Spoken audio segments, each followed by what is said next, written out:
देंगे। इस बार भी यूपीएससी का इंटरव्यू मेरा सबसे लास्ट में था। तो लास्ट में था क्या करते, तो मैं थोड़ी देर सोया, थोड़ी देर अपने आप को रियलाइज किया कि ठीक है मैं कुछ पढ़ूंगा नहीं, क्योंकि अंदर मैं कुछ लेके नहीं गया था, मैं पढ़ नहीं रहा था, आराम से मैं बैठा था। फिर बीच में मैंने न्यूज़पेपर निकाला, वहाँ पे बहुत सारे न्यूज़पेपर रखे होते हैं, तो मैं थोड़ा G20 के बारे में, क्योंकि उस समय वही सब चल रहा था, तो मैंने थोड़ा देखा। अंदर गया तो प्रीति मैम का बोर्ड था। अब प्रीति मैम जैसा रिलैक्स व्यक्ति आज तक मैंने कभी जिंदगी में नहीं देखा।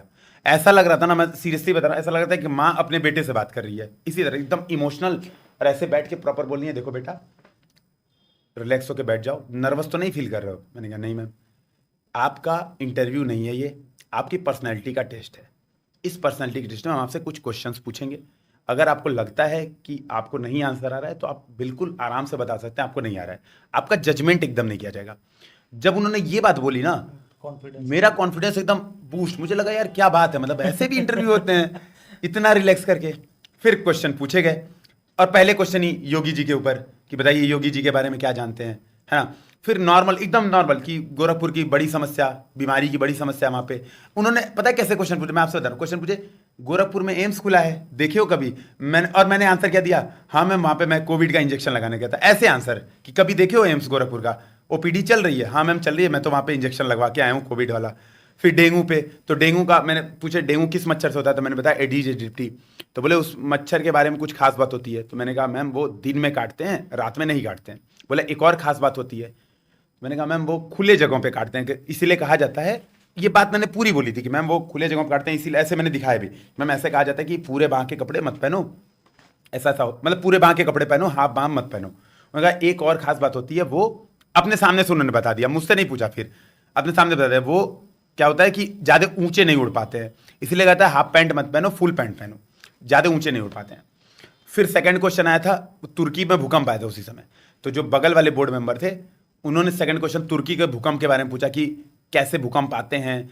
अब ये चीज़ें मेरी पकड़ थी, तो मेरा इंटरव्यू का कॉन्फिडेंस बढ़ते गया। तो जो नॉर्मल डिस्कशन वाले क्वेश्चन थे वो भी मेरे बहुत अच्छे हुए, और जो कि मार्क्स थे कि मुझे 190 नंबर मिले, बहुत बढ़िया, मतलब इंटरव्यू का मजा आ गया एकदम। थोड़ा और ऐसा कुछ क्वेश्चन आपसे पूछा गया हो इस बार? जिससे देखिए 2-3 केस स्टडीज पूछी गई थी, जिससे क्या हुआ था कि इंजीनियरिंग का आप एडमिनिस्ट्रेशन में कहाँ यूज करेंगे।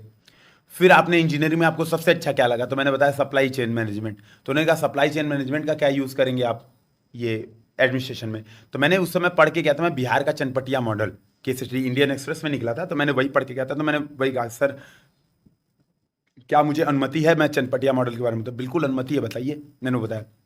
एक क्वेश्चन जो सबसे अच्छा था, और मे भी शायद वो मेरा कॉन्फिडेंस चेक करना चाह रहे हो, उन्होंने बोला कि एक आपके पास फ्लूट है, आपके पास बांसुरी है, 3 लोग हैं आपके पास।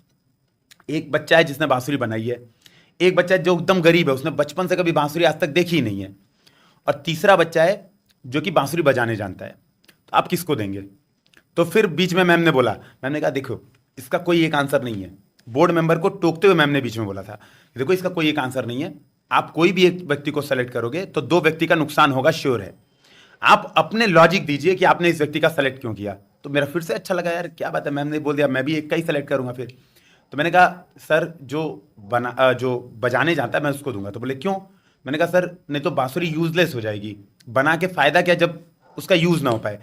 तो उन्होंने कहा यानी तुम सोशल जस्टिस पे मेरिट को वरीयता दोगे? उन्होंने ऐसा पूछा। मैंने कहा हाँ सर मैं मेरिटोक्रेसी को मानूंगा, मैं सोशल जस्टिस इस मामले में सर, क्योंकि ये सोशल जस्टिस का मामला नहीं है, ये एक लग्जरी गुड का मामला है कि एक लग्जरी गुड आप किसी को दे रहे हैं।